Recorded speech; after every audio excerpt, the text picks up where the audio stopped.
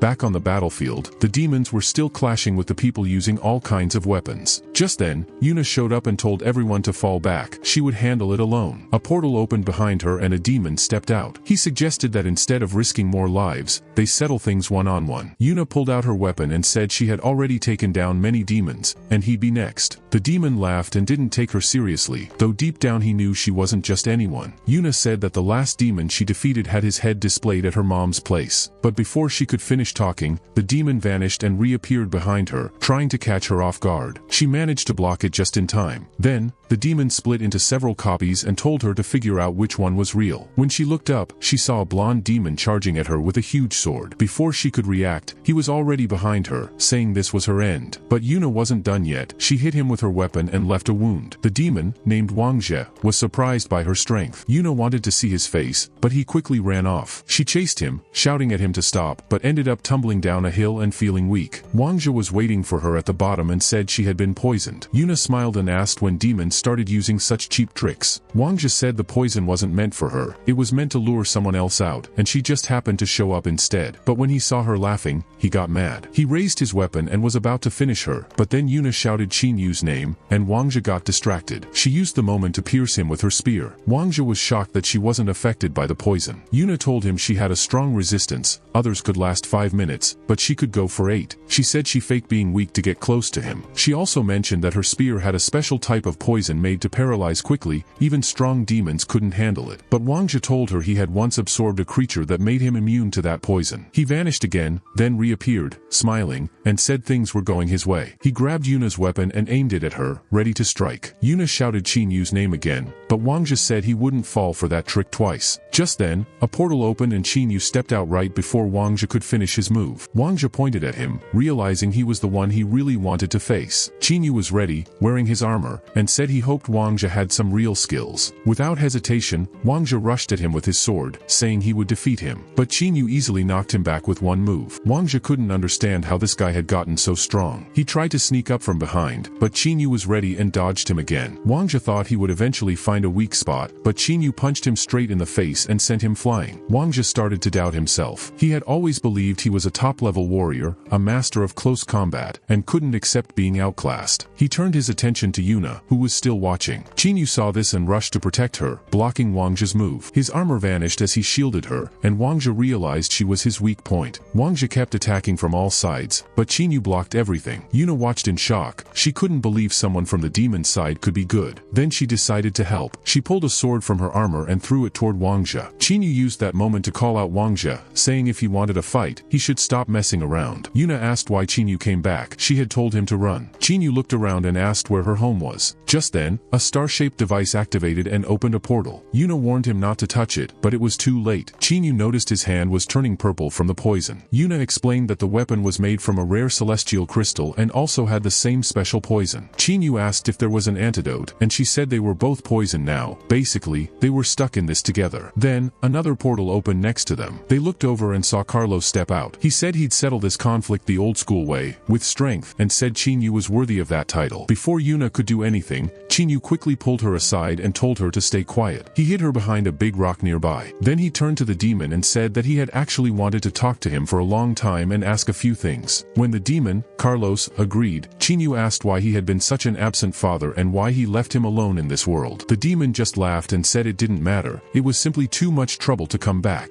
Qinyu said he had guessed that might be the reason, and then both of them laughed for a second. Right after that, Qinyu ripped off his own left hand, saying he felt better thinking of Carlos as just a selfish guy rather than a real parent. A new, stronger arm grew in its place. Then Qinyu walked up to Carlos and asked if he had any last words. Carlos got serious and said that at first, he had high hopes for Qinyu and even wanted to train him. But now, he didn't think Qinyu would get the chance. He struck Qinyu hard with his sword and said the main rule of their kind was simple: if you want to grow stronger, stop getting involved in things that don't concern you. He rushed at Qinyu again, but Qinyu managed to block him. Still, Carlos kicked him away with a powerful strike. As he looked at his sword, Carlos noticed it was starting to crack. He was shocked to realize that the armor Qinyu was wearing was from a high-ranking demon. He asked how Qinyu had managed to gain so much power while living among regular people. Qinyu stayed quiet, and the demon just laughed, saying it still wasn't enough. He struck again, and Qinyu started coughing. Even though things looked bad, Qinyu stood up and smiled, saying that no matter how strong Carlos was, he wouldn't back down. Carlos was surprised by his determination. Then he noticed the sharp claws on Qinyu's armor and copied them, summoning the same kind of claws for himself. Qinyu was shocked that his father could use the same abilities. Before he could react, Carlos attacked his stomach, trying to follow up with the claws. Qinyu dodged just in time, but he knew he couldn't keep up with the pressure. He decided to fight back and punched Carlos on the chin. Carlos just laughed again and said it wasn't enough. He pulled out his weapon again, but Qinyu blocked and hit him once more. Carlos admitted Qinyu was strong, but said it wouldn't help. Then he activated a move called Six-Armed Force, and 4 more arms appeared from his back. He used them to launch a non-stop attack on Qinyu, saying that this fight was already over. But Qinyu just smiled. At that moment, Yuna jumped in and hit Carlos in the neck with her weapon. She shouted at him to let go of Qinyu, but Carlos didn't stop. He punched her and knocked them both away. That's when Chinyu came from behind and tried a new move. He used Yuna's spear to land a strong hit on Carlos, which took him down. Chinyu collapsed to the ground, finally feeling some relief. Yuna helped him up and said they had to leave now that the fight was done. But suddenly, they heard a strange noise behind them. It wasn't over. Carlos had escaped the battlefield. Yuna said he was planning to break a seal and regain his strength. Chinyu ran after him, but it was too late. Just then, a spear struck Carlos. He said this couldn't be happening, but Chinyu appeared behind him, pulled the spear out, and hit him again. Carlos started to lose energy and faded out. Chinyu dropped to the ground, completely worn out. Yuna ran to help him, worried something might have happened. Chinyu caught his breath and said he thought Carlos might still be alive. Yuna looked up and saw a strange floating device. She pulled out an explosive from her pocket and attached it to the object, saying that a time-space point had been found and it would blow up in 5 minutes, so they had to leave. As they left, Carlos' body started changing. He got much bigger and came back to life, saying that he still had backup plans. He looked in the direction Chinyu had gone and said that even though he was still at the first stage of power, nothing was over yet. Then another demon showed up. He had green skin and suddenly punched Carlos in the face, asking if he'd seen his boss, David, the future demon king. Carlos was confused and said he hadn't. The green demon said someone had finally accepted him and made him an assistant, but now his boss had disappeared. Carlos realized he was in trouble, but before he could act, the green demon pierced his chest. Carlos was shocked and couldn't believe what was happening. The green demon said Carlos shouldn't talk badly about his boss. Then, without even knowing it, the green demon started to transform, as the power of a top-level demon commander began to flow through him. Meanwhile, in a city hospital, Chinyu was being treated. He had lost a lot of energy, and even his system abilities were mixed up. He felt drained. Just then, Yuna came into his room and asked how he was doing. She told him that the military had been informed of Carlos' defeat, and now he was due for a reward. She also warned that other demons might come after him, so he needed to be careful. Chinyu, upon hearing about the reward, joked that he wouldn't mind finishing off a few more demons if it helped. But Yuna told him not to take such risks anymore. Classes at the academy were about to start, and he needed to stay out of trouble. She told him to let people know next time before rushing into action. Chinyu then stepped back and asked why she was being so caring. He said that she didn't seem like the usual Aunt Yuna he knew. Then, the woman gave him a tight hug, thanked him for saving her, and apologized. The main character said it was no big deal. Over time, he had gotten used to these kinds of things. Yuna told him that since he was still young, she would hold on to his reward and give it to him later when he was older. A whole month passed, and the main character had recovered. While riding on the train, he was still thinking about Yuna's strange behavior. She had said she wanted to teach him how to defend himself from hidden dangers, but ended up using him like a practice dummy. At that moment, the main character noticed something green behind him. He thought it was his aunt again trying to test him, so he quickly dodged the incoming move. He landed back on his seat and looked in the direction the move came from. Suddenly, Tang Lien appeared in the seat next to him, held a small blade to his neck, and said it had been a while since they last met. When Chinyu saw a familiar face, he relaxed a little and laughed, saying it was quite the coincidence they were on the same train. But Tang Lien told him it wasn't a coincidence. She had purposely bought the ticket because she was headed to the same academy. Chinyu replied that it was also a surprise that they were studying at the same place, but Tang Lien said even that wasn't random. She picked the academy just because he was going there. The main character was a bit confused, especially since the system didn't show any warning signs about danger, even though her vibe felt off. Then Tang Lien blushed and told Chinyu that she liked him. She said she wanted to challenge him and, eventually, surpass him. Chinyu didn't really get how those two things went together. Tang Lien explained that he was not just strong physically, but also fast, and had perfect balance between power and instincts. She said his potential was amazing and would help her family grow stronger. She had been watching him closely for a long time. Chinyu asked her to slow down and said things like this shouldn't be rushed. He even asked if her parents knew about all this. Tang Lien then began unzipping her jacket and said her family had already approved everything. Chinyu, not wanting to deal with the awkwardness, quickly asked for her phone. She gave it to him, and he checked her browser history. It had some weird questions about praying mantises and babies. After that, he looked up info on green mantises and found that, traditionally, the female mantis isn't too kind to the male after the baby is born. When Tang Lien leaned in and asked if he was free that evening, Chinyu looked genuinely terrified. She handed him the phone and said her mom once told her something important. Right after, she broke a hole in the train wall and ran off, saying her mom said she was too young for stuff like this. Tang Lien just stood there, surprised, as Chinyu ran off. She was amazed by his speed and strength, thinking he really was the ideal guy. Then, she ran after him, shouting that he belonged to her. Chinyu teleported back into the train and hid, thinking she was really becoming a handful. The train kept moving, and he started realizing that getting to the academy wasn't going to be easy. Later, Tang Lien arrived at the academy gate, and Chinyu,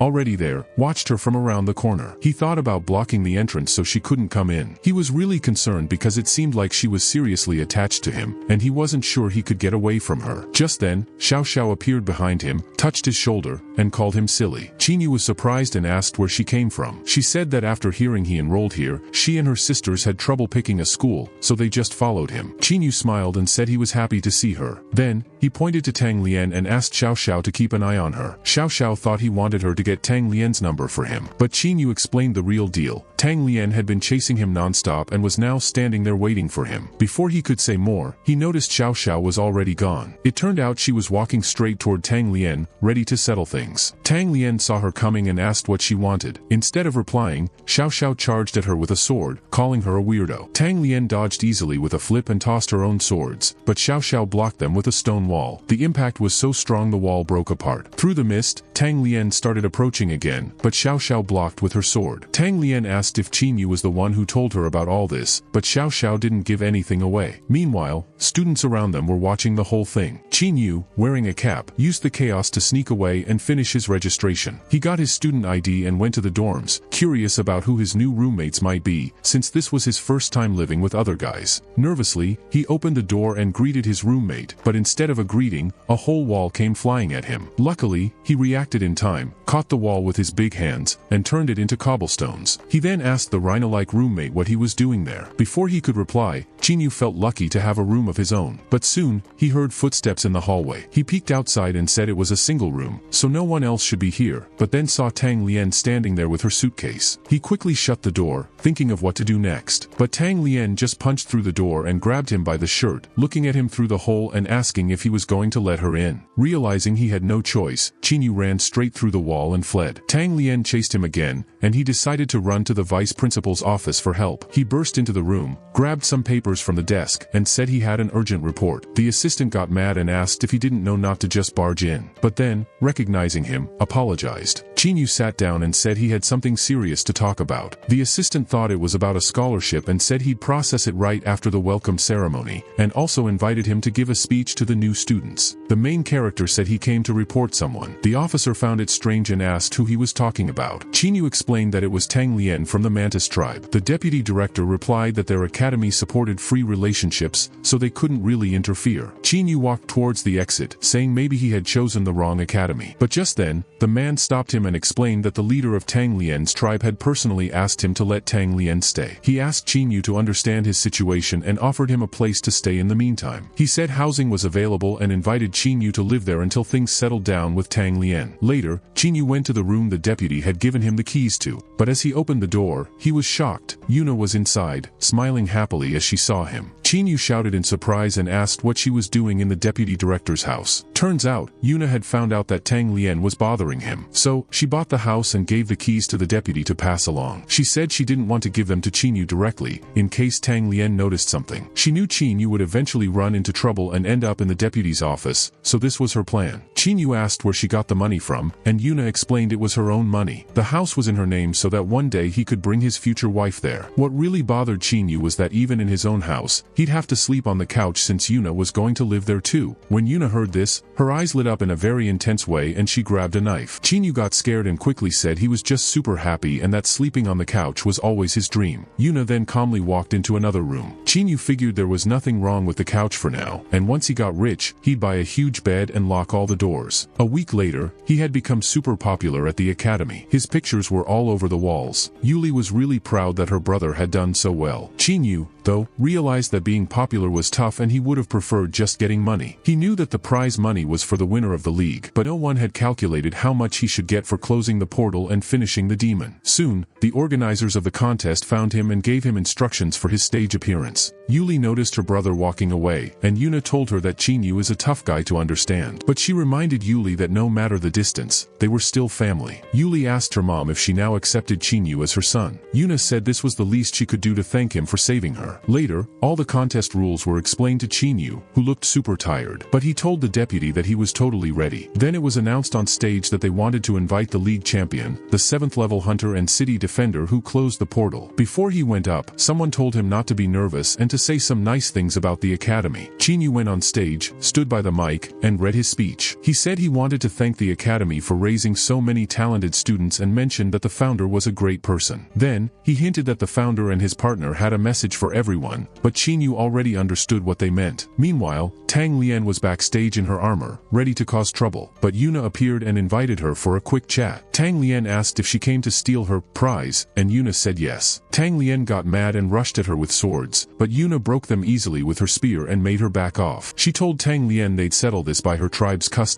Whoever loses has to leave. Tang Lian froze when she felt the spear right in front of her face. She realized she needed to escape, opened a window, and ran off. Yuna sighed, glad that the problem was finally over. Qinyu showed up and asked what problem she meant. Yuna explained Tang Lian wouldn't be bothering him anymore. He was super happy because it seemed like he finally found someone who could protect him. Yuna told him that Tang Lian wouldn't return unless she challenged Yuna and won, which was unlikely. But if she did lose, Tang Lian might come back. So Qinyu should behave well to avoid more trouble. Qinyu thanked her and said he needed to make a call. He called Xiao Xiao, worried she might have been hurt in her fight with Tang Lian. But Xiao Xiao said she was fine and hadn't lost. Qinyu was relieved and said what mattered most was that she was okay. Then suddenly, Xiao Xiao shouted that she hadn't lost and she wouldn't give up. Just then, Qinyu's younger sister came up from behind and put her hands on his shoulder. She told him the academy had announced strength tests for the new students, and he needed to take part too. So, Qinyu went to the reception desk. The girl there asked what his best skill was. He said he was good at finishing people. She didn't like the answer and said she wanted to know his strengths, not his flaws. Qinyu scratched his head and said he was good at attacking. She told him to go take the test and give it his best because the teams would be based on the results. Then Qinyu went to the testing room. Inside, a man, who looked like a lion, was already waiting for him. He looked at Qinyu and said he'd need to work harder this time. He broke a wooden stick and said they'd set a goal of 30 seconds. He told Qinyu not to blame him for anything, saying that in real life, older folks are always stronger and this was just a taste of reality. Then he attacked with a triple punch, but Qinyu didn't even move. A strange energy started surrounding him, and the instructor seemed confused. Qinyu took the chance and hit him on the chin. The girl watching the test said the man lasted only 21 seconds. He didn't even make it to 30. But others could see it wasn't really Qinyu's fault. When the girl turned around, she noticed the instructor had been injured. Qinyu left the room and asked if he passed. The girl quickly signed his certificate, bowed, and gave him his results and address. As he walked away, she watched him, thinking that with so many C-rank students this year, she wasn't sure who would actually make it to graduation. After some time, the main character reached the office where the S-class students were gathered. As soon as he walked in, everyone greeted him. But the rest of the students looked at him with awkward expressions, like they had just seen someone they didn't like. Then, suddenly, their faces changed, and they all greeted the teacher in sync. The main character smiled to himself, thinking maybe he misunderstood the situation and it wasn't really his fault. He walked confidently toward the podium, where the teacher was supposed to be. He started speaking, saying that Class S would be given extra resources and a chance to succeed like never before, but in return, they were expected to give their best effort. The students felt motivated and listened carefully, believing he was their teacher. But then, a young girl with short hair walked in. Qinyu looked at her and got annoyed, saying she was late. He scolded her and asked her to admit her mistake. He even questioned why a student would talk back to a teacher. The girl calmly adjusted her glasses and said her name was Leah, and that she was actually the real teacher. The main character was stunned. Leah walked up to him and told him it was now his turn to answer some questions. Without waiting for a response, she told him to sit down. Qinyu quickly ran to his seat, embarrassed. His classmates gave him sarcastic looks, realizing he had tried to act like a teacher and got caught. Leah began her class and explained that their academy focused on teamwork. Each group would have 4 members, 2 attackers, 1 support, and 1 healer. She said she'd give them some time to get to know each other and form teams. The students jumped up, excited and ready. The main character then asked if the teacher wanted to team up with him. She smiled and said she had almost forgotten. There was an odd number of students, so one person would be placed in a special team. The other students laughed and called that group the leftover team that nobody liked. But instead of feeling bad, Qinyu felt even more confident. He stood up, raised his hand, and said he'd like to join the separate team. Then he left the office and told Leah not to worry. He'd do his best and make sure she wouldn't be disappointed. Later, he arrived at a restricted tower. Just then, someone came up behind him and asked if he knew what kind of place it was. Qinyu thought the man wanted to stop him, but he wasn't planning on backing down. The stranger placed a hand on his shoulder and asked again if he really knew what he was doing. Qinyu didn't respond. Instead, he threw a punch. But before the punch could land, the man activated activated a defense technique, covering his body in a protective layer that blocked the attack. Chinyu stepped back and realized this person had strength similar to his. They started exchanging moves. Chinyu used his armored hands to block and then powered up with his enhancement ability. He found an opening and hit the man in the face, sending him flying into a wall, creating cracks. The man thought he just wanted to ask what class Chinyu was in but ended up in a clash. He felt that Chinyu was trying to show off and decided to teach him a lesson. Chinyu, on the other hand, was ready to learn. He summoned extra hands and tried to hit the man, but the man dodged and landed a hit on Chinyu's stomach. Chinyu smiled and asked if that was all he had. But then, he felt something wrong inside. He was in real pain. The man kept attacking, and Chinyu tried to defend himself. The man realized that even with all his efforts, he couldn't break through Chinyu's defense. Chinyu figured that if he kept going like this, he wouldn't win, so he tried a different tactic. He grabbed the teacher's hand, but the man laughed and said this wasn't some playground game. He went in for another strike, but then, a third hand appeared behind Chinyu and hit the teacher right on the head. The teacher was caught off guard. Chinyu used this moment to summon a golden blade and struck him in the chest. That's when the teacher noticed something odd. His protection had been removed somehow. Suddenly, stone spikes formed around Chinyu's hands. He said with a grin that sometimes, fists are the best solution. Then he began hitting the teacher with those stone fists. The impact sent the man flying into the opposite wall, and a wave of energy shook the room. A girl flew in, like a dragonfly, and asked the teacher if she should report this, reminding him that using enhancers was against the rules. The teacher stood up and ran at Chinyu, grabbing him by the shirt. He said Chinyu had attacked a teacher on his very first day and could be expelled for it. Chinyu realized the teacher was strong, and he could learn a lot from him. The teacher noticed that others had been watching and called them forward. A few students appeared. One of them joked that he had bet Chinyu wouldn't last a minute, but now he admitted defeat. The others came over and said the plan didn't go as expected, but they were still impressed. Chinyu learned they were all level 3 warriors. One girl was fast, one boy was good at spying, and another boy specialized in defense. Chinyu introduced himself as a level 1 warrior who could take a hit well. They were surprised, but the dragonfly girl reminded them that demon clan strength worked differently, and Chinyu had already shown a lot of skills. The teacher looked at the group and noted that while they had a fighter, a scout, a defender, and a demon, they didn't have a healer. That would make things tougher for them. Just then, another girl walked in and asked if this was class 8. The students said yes, but Chinyu quickly pointed out that this was actually class 7. The teacher, annoyed, grabbed Chinyu by the collar and threw him out of the tower, saying class 7 was in a completely different place. It was pretty heavy, and when it landed, it knocked the girl over. Tang Lien saw what happened, pulled it toward her, and told Chinyu that this wasn't the right place to be messing around. Once Chinyu realized who was in front of him, he quickly rolled to the side, but bumped into someone else standing behind him. It felt like hitting a flat wall. Then the main character was about to fall, but Yuna caught him just in time, which made him feel a little better. He explained that she had been invited to the academy as an honorary teacher for class 7. But what surprised Yuna was when he called her daughter a flat wall. She didn't like that at all. While holding him over the edge, she warned that if he gave the wrong answer, she might actually let go. Chinyu held on tight. After things calmed down, he decided to introduce the girls. First, he introduced Yuna, saying she was a specially hired teacher. Then Yuli introduced herself as a 3rd-level warrior from the Night Reserve. After that, Tang Lien said she was also a 3rd-level warrior from the Mantis tribe and that she would be Yuna's opponent. Tang Lien gave the main character a sharp look, but he acted like he didn't notice. Then she added that she was a 1st-level warrior from the Demon Clan. As soon as Yuna heard that, she hit him hard, sending him flying into the wall. She pointed out that the group was still missing one member. Originally, they wanted a healer, but there were no more available. So Chinyu asked if they had any friends who could help. Tang Lien replied that the Mantis clan didn't believe in making friends. Chinyu joked that it sounded like nobody wanted to be her friend anyway. Tang Lien didn't take that lightly and reminded him that she still wanted to have children with him. This made Chinyu feel so awkward that he wished he could just hide in the wall. Then Yuna stepped in and asked Tang Lien if she had anyone in mind who could be a suitable partner. Chinyu smiled and said he already had someone. The woman was surprised and asked if he could really find a healer. Chinyu confidently said yes, if they needed a healer, he'd bring one right away. Meanwhile, the Dog Sisters were trying to calm down Xiao Xiao, telling her not to compare herself to the Mantis girl. But Xiao Xiao said they didn't need to calm her. She had already decided to keep her distance from Chinyu until she could beat that girl. At that moment, Chinyu entered the classroom and greeted Xiao Xiao. As soon as she saw him, she got super excited and wagged her tail. Chinyu asked why she hadn't answered his calls and said he had been looking everywhere for her. He was surprised that someone with her talent didn't make it into Class S. Then some students in her class started getting annoyed. One guy came up to Chinyu and asked what was so special about Class S anyway. He said Chinyu shouldn't act like he was better than everyone else. Chinyu didn't say much. Instead, he just started picking his nose. Then, for some reason, he flicked whatever he had toward the guy. The student got scared and ran out of the room without saying anything else. Chinyu turned to Xiao Xiao again and asked why she hadn't been replying.